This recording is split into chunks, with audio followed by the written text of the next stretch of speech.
point into bass was so random. I was, watching all these punk bands, like it was this scene that I discovered, like I was like, what are these bands? And then I had a kid in one of my high school classes, and we'd go see these bands, and then you were like, the stages are like 2 inches tall. I could get on that stage. My friend's brother was in a big band, and like we were trying to be like a little version of that or whatever, and they had 2 guitars, so I was like, I'll play bass, perfect.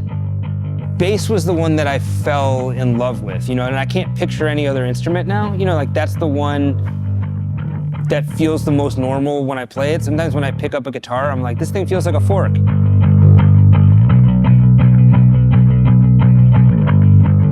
So back when I first got into playing bass, there wasn't the internet, right? So like people that you thought were cool, you would just be like, oh, what does he play? So like if I want to emulate what he's doing, I'm gonna play Ernie Ball. And like the kid whose band I was in, his older brother, they played Ernie Ball. So it just made sense.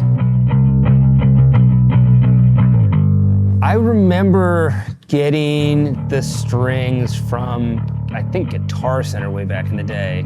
Play the Orange Pack.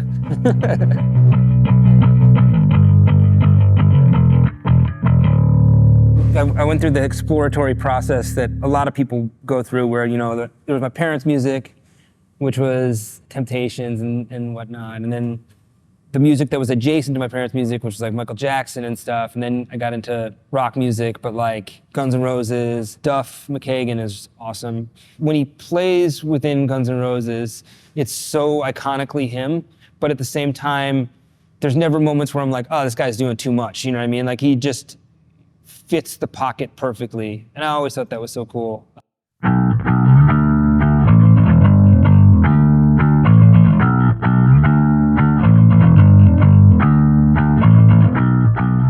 We made Take This to Your Grave. We didn't have any money. We literally had that amount of songs. We were eating peanut butter and jelly and whatever, and so like that was what that record was born of. Like I feel like you can hear it on the record. It's like we didn't really know how to write songs together, and you can hear it all. It's like pretty raw, it's very punk. Our first record after our major label record, we were like, we can change now, and then we can always change, and we can keep updating, or we do this record exactly the same as the last record, and then we're doing that forever.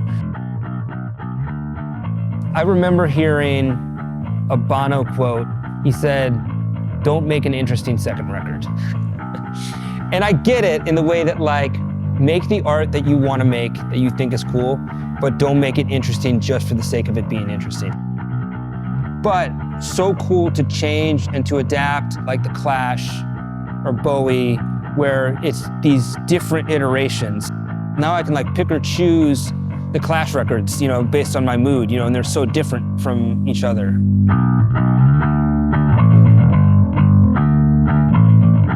We really bond over films the most, and me and Patrick went and we saw Josie and the Pussycats. And we got out of the movie, and I was like, dude, that movie's like punk rock music made by someone who's like never been in the punk rock scene at all.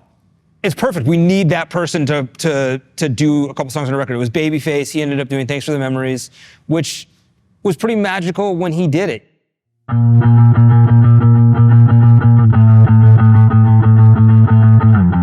And then we put out a record called Foley I Do. And I would say that's one of our records where like we put out a kind of strange kitchen sink rock record at a time when pop music completely shifted to 4-on-the-floor dance music.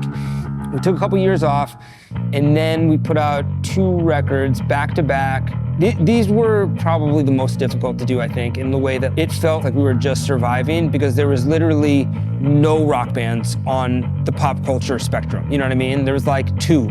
We kind of just like found ways to sneak into pop culture, but I think it led to a lot of frustration within the band where we were like, it feels like we're barely here. You know what I mean? And that's what our album Mania came out of. And like, if you listen to the first single, Young and Menace, it really feels like a frustrated song. You know what I mean? I think we were in a place where we were like, well, fuck it. We're just gonna make the strangest Fall Out Boy art we're gonna make.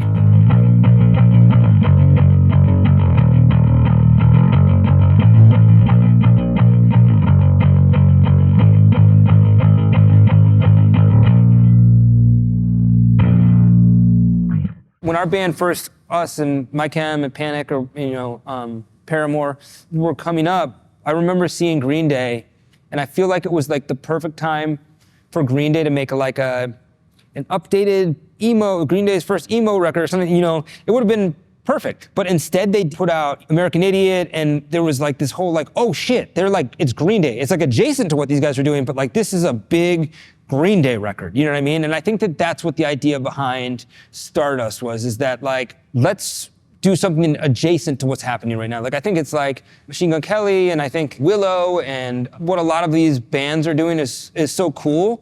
But like I think what Fall Out Boy was meant to do, instead of doing like Sugar We're Going Down Part 2, is like do something that's just like kind of adjacent to it. And that was the goal.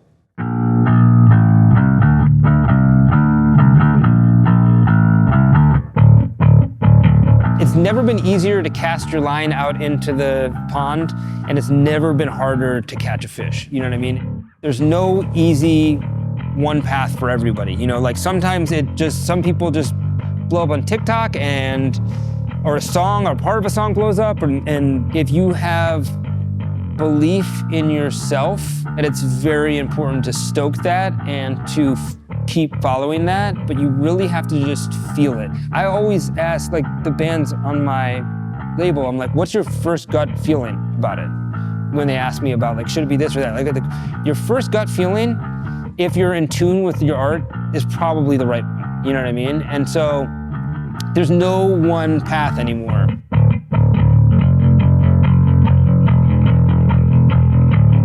It's been like a crazy ride.